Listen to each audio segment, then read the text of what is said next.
Welcome back to the organic chemistry of first year, 11th standard. So we are studying the detection of elements. In the previous video, we have seen the detection of the elements like nitrogen, sulfur along with carbon and hydrogen. If nitrogen is present, the Lassen's test is treated with ferrous sulfate, heated, cooled and then added with the ferric chloride and acidified. We get the green colored or blue colored solution or precipitate called as the Prussian blue. Nitrogen is present. If the Lassen's reagent is treated with the lead acetate or sodium nitroprusside. With lead acetate it gives black precipitate indicating sulfur, or sodium nitroprusside gives violet color. If both nitrogen and sulfur are present, we get sodium thiocyanate, which is treated with ferric chloride to get the blood red coloration, indicating the presence of both nitrogen and sulfur. Now let us go for the detection of halogens. Detection of halogens. In this detection of the halogens, there are so many tests. First one is called as the Beilstein's test. Beilstein's test. In this test, we have to take a preheated copper. You take a thick copper wire, heat in the Bunsen burner so that it does not give any color. Once it doesn't give any color, then you take the organic compound on that copper and again heat. If a green edged flame is produced, it indicates the presence of halogens. So, a small amount of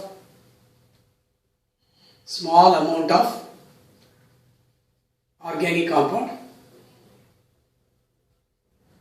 is heated on a copper wire, on a preheated copper wire.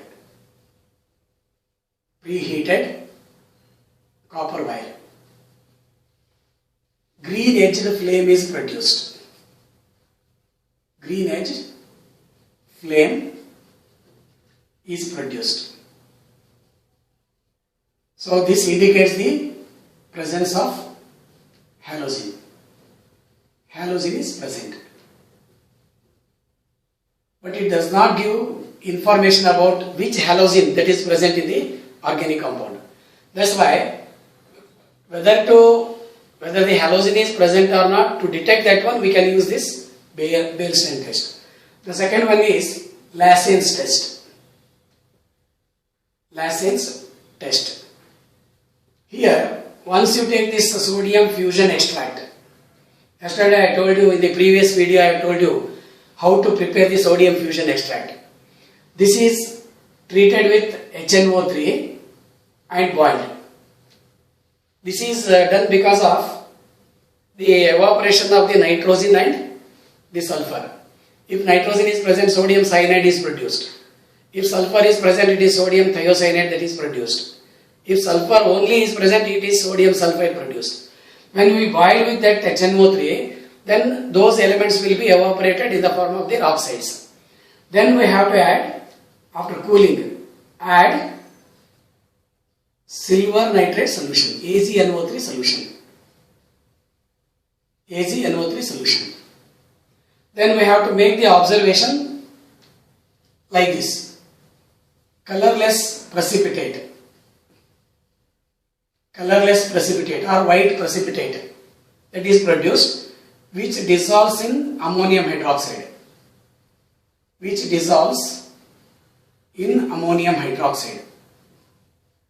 This indicates the presence of Cl,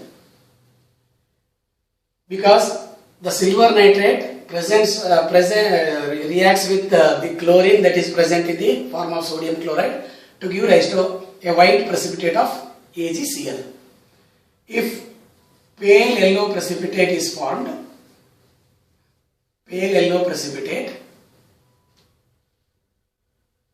soluble in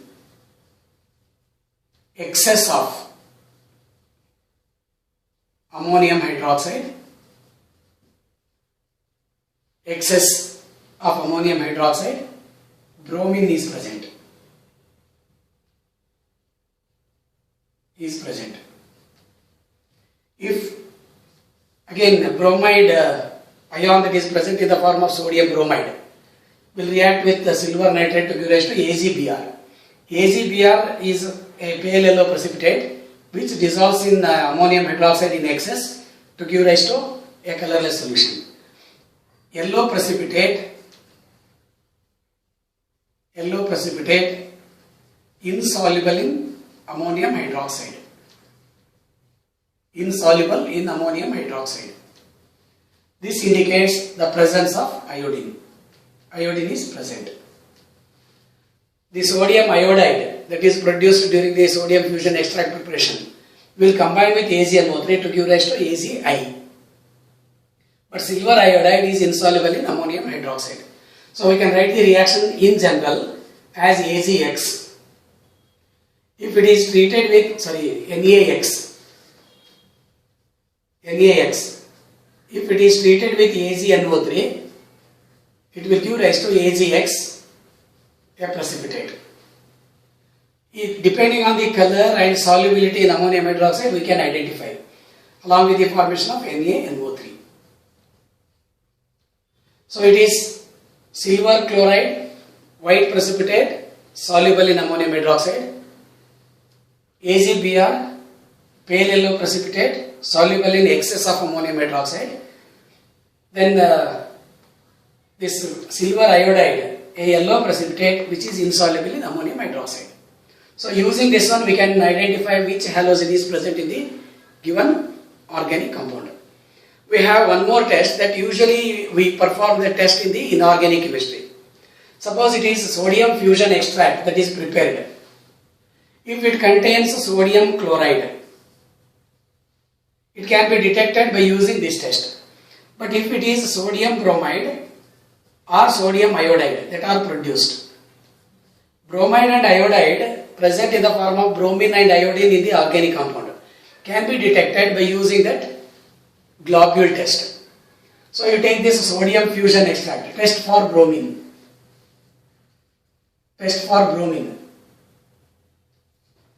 Okay, this we can do. Take the sodium fusion extract, again add HNO3, boil, cool, then add chlorine water and a drop of carbon tetrachloride and shake the solution well. If the bromide ion is present in the form of sodium bromide, then when you shake with this chlorine water and carbon tetrachloride, bromine will be liberated which dissolves in carbon tetrachloride to give rise to an orange globule. Because this bromine is more soluble in carbon tetrachloride than water. The reaction can be written as the sodium bromide present in the sodium fusion extract will react with chlorine, so it gives rise to bromine plus NaCl. To balance this reaction, you take 2 sodium bromide. This bromine will combine with carbon tetrachloride to give rise to orange globule. If you want to test for the for the iodine, then you take the same procedure, then instead of orange globule, same test. That means you have to take sodium fusion extract, boil with HNO3, add carbon tetrachloride and then add chlorine water and shake well. If you get the violet globule, then this indicates the presence of iodine. Here it is bromine, here it is iodine. Reaction is same, 2NaI plus Cl2. It will give rise to I2 plus 2NaCl.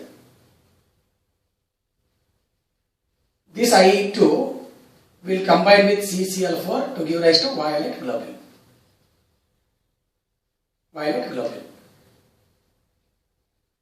So these are the various tests to detect the halogens. I'll repeat. When you take a small piece of copper, heat in the Bunsen flame till it gives no color.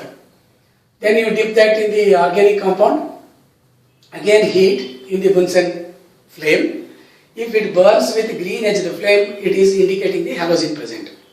But the limitation is, it cannot indicate which halogen is present. That's why we have to go for this Lassen's test. Sodium fusion extract is boiled with HNO3.